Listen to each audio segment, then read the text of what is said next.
This is a Film Stories original podcast. We made this.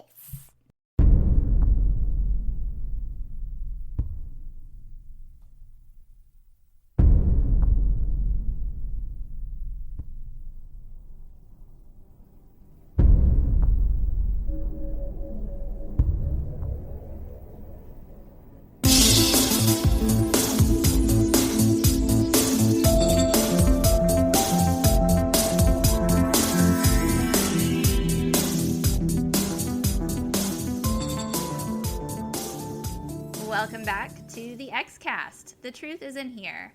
I'm your host, Sarah Blair, and we are here for I Want to Believe Minute, where we unpack the second X-Files movie 1 minute at a time.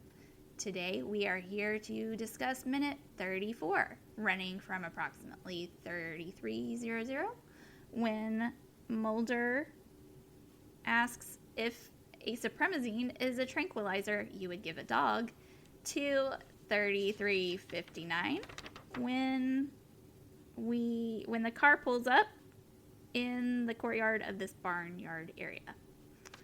So, joining me, we've got Cortlan and Cathy back, and this is our last minute together for now, but we will be back later on. So we are happy to have you all joining us. Welcome, welcome.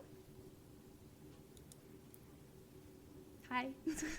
Oh, I keep thinking you were going to go, hi. I was like waiting for you to say, hi. Hi there. Hi, ladies. She really is watching Fight the Future. Cathy, we've already done Fight the Future Minute. This is I Want to Believe Minute. Okay, I'm here. Okay. Alrighty. Alright, let's dive into this minute and talk about Mulder and asapromazine and dog tranquilizers. So, this is all case stuff at this point. We have moved on. And it's a smooth transition, I think. The last minute was the transition, and now we are talking about the case. And, they kind of talk a little bit about Father Joe and whether they should actually believe if he's telling the truth or if, he's just trying to get, sympathy or whatever he's after for this. His own version of forgiveness. I don't know. It's a lot, but that's for other minutes, not this one.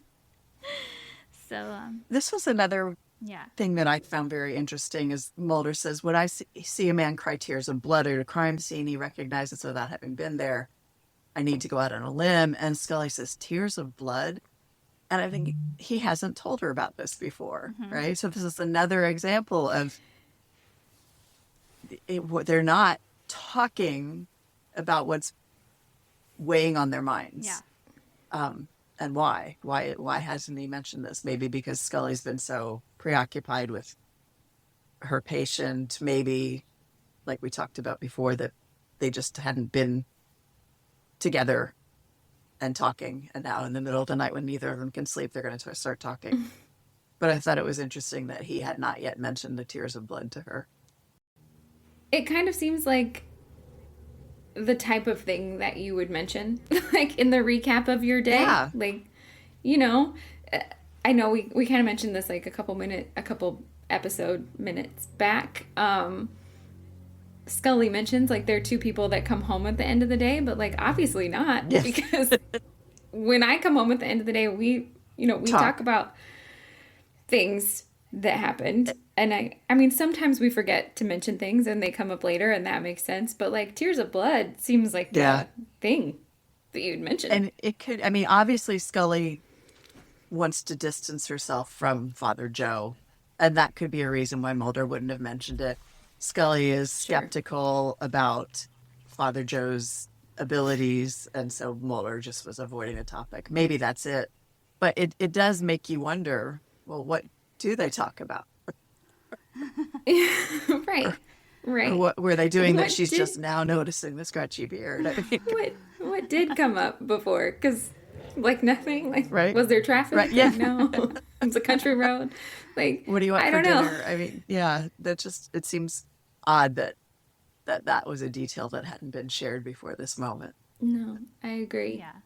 Yeah. I wonder if Mulder just kind of wasn't ready to tell her yet because he kind of knows what she might say or. Yeah, You know. I think that's, it's interesting that there is a deleted scene, or this scene was longer in the script and portions of it were cut out. And it was really them going back and forth about how she doesn't believe Father Joe, he's a fake, and Mulder doesn't want to hear it. And Scully goes back to bed, all right, fine, I'm going to go to sleep. And then the phone rings. So that bit of back and forth there where they're arguing was cut out. And I'm happy for that. Yeah. I didn't need to see any more bickering from the two of them. Yeah. I do think it's really interesting how throughout the X-Files they go back and forth about psychics. They just can't ever be Yeah. like on the same page at the same time about any given Yeah. given psychic. Oh, Like, that's you know, true. Yeah. Like we got a little recap from Amanda Peet Yes, before. She's like, you know, Luther Lee Boggs and Clyde Bruckman, and they just never agree. And the about fact that who's a real psychic and who's not. that Scully herself It's has amazing. some psychic ability, but she doesn't always believe when she sees it in others. Yes. And I think in this particular instance for me, I imagine like Scully is in a place where she is questioning God's like goodness, and this whole situation is just not a good one for her Right. Yeah. mental Yeah. state. Why would God give she's- Father Joe a gift? Right. Yeah. She's like, oh no, we are not Right. doing this today. Yeah. Yeah. I have some notes about what's in their bedroom. Yes. Great. The fish Mulder's tank, fish yeah. tank. Yeah. Yes, I love The seeing fish that. tank. Oh, speaking of the fish tank, in the commentary, they said that they noticed that it was missing the diver, so they had to have somebody run out and get a diver for the fish tank real quick before they started. Oh, that's fantastic. I Like, love we don't knowing have a that. diver. We need a diver. That's great. Yeah, it's true though. And then there are two more books that we see. The first is a book called Duck, Duck, Wally by Gabe Rotter, and it was a novel published in 2008. So right around the time of this movie, Gabe Rotter was Chris Carter's assistant story developer or whatever, and he wrote Kitten in season 11. Okay. The other one was Memorial by Bruce Wagner, and it's described as this profound story of family and faith, which I thought, that could be kind of connected to I Want to Believe. But I found this interesting. Another book that Bruce Wagner wrote was called Force Majeure, which is the title of an episode of Millennium that guest starred Brad Dourif and CCH Pounder, who were both X-Files alum. Wow. So, Yeah, and Yeah. one nice of little them connections psychic, there. right? That's awesome. Yeah, that's true. Yeah, Yes. yeah. Nice. So, Yeah. and that was an episode of Millennium that I actually really enjoyed. Yeah. It was very X-Files-y. So, I mean, Good. yeah. So, that was fun. I love all the little nuances. That's why doing it minute by minute is really fun because we get to talk about those little tiny details. It's really cool. Yeah, I love being able to dig into all of that. Frank commented that that shot of Scully when she's standing there with Mulder in the doorway is like he's like, that's just a beautiful shot. It Yeah. is. So, I have that in my notes. They do some real complicated shots in this minute. I feel like it gets really kind of convoluted, the like perspective shifting around, and then with the mirror, and yeah, it gets Yeah. a little tricky crazy. there. They got creative. But just very beautiful. Yeah. Yeah. Yeah, no, very good, but very like And the part when she reaches out her hand and she just like almost touches him but doesn't quite. Just drives me crazy. Yeah. So, and this is where the phone call comes in too, right? Yeah. Mm-hmm. And Whitney is calling Scully. And I wonder why. Why does she not have Mulder's number? Yeah, it seems like none of them can get a hold of Mulder. And except for Scully. There's actually a deleted line in the script where she says, "I'm trying to reach Fox Mulder," and they just cut that out because they'd use that earlier. But yeah, Mulder has a cell phone, we learn, but no one's in it but Vince Gilligan and and Scully. Yeah. So that's another minute. But yeah, so I thought that was interesting that she had to call Scully to get to Mulder. Yeah. Because obviously they're together because they live together. So it all comes. Yep. So, and this is kind of where we have another shift because we get Father Joe in the back of the car saying, like, it's here. And we were wondering, what is it? And they pull in to the drive. But then there's, like, a cut, and it's actually the legend has it, like, 3 hours later. 3 hours, yeah. So, so there's, like, a big time jump in the very last second of this minute. Yeah. You could see that Scully was going to be interested in this. And she asks, is it a new source of information? Yeah. No, it's just new information. Yeah, she knows what's up. She's like, no, forget it. I'm not believing. Scully's Not smart. buying any of it. Yep. It seems like a better continuation. Like, you were saying there was a kind of deleted continuation. It seems like a better continuation would have been how Mulder convinced her to go. Like, out there in the first place. True. Yeah. But, sure.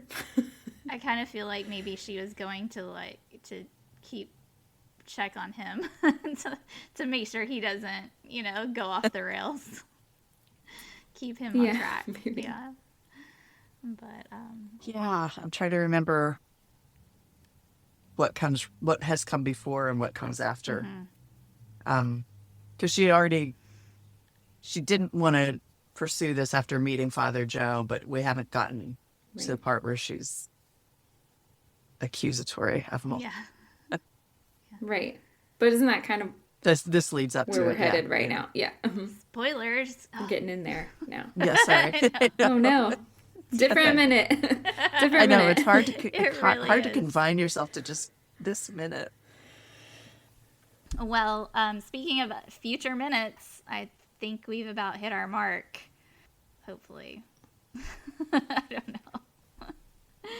But, so do we have any other final thoughts for now on the collection of these scenes or what we're looking forward to later on? I'm glad we got these minutes. I mean, Me too. three of us talking them, but I'm glad we as X-Files fans got these minutes in this movie because I think they were really great. Yeah. Classic stuff. They just make you happy, right? Yeah. Even though they're talking about really deep stuff, it's... Which is what we want from them. But we also want them to do it lying in bed together. Yeah. That intimacy is very romantic between them, and, that's why it makes them special as a couple, I think. So, Yeah. That's fun stuff. Well, thank you so much for joining us. Where can we find you online, Cathy? Oh, I'm still on Twitter, which I still call Twitter. I'm posting about the X-Files all the time. I'm Catherine Glins too. Awesome. Cortlan, where can we find you?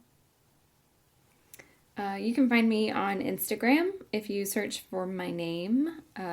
I do a lot of hand lettering and calligraphy art there. Sometimes it is X-Files themed. Most of the time it is not. But yeah, come find me.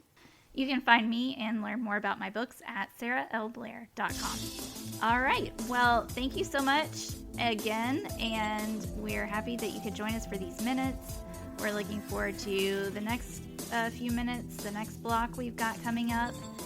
Until the next time, trust no one.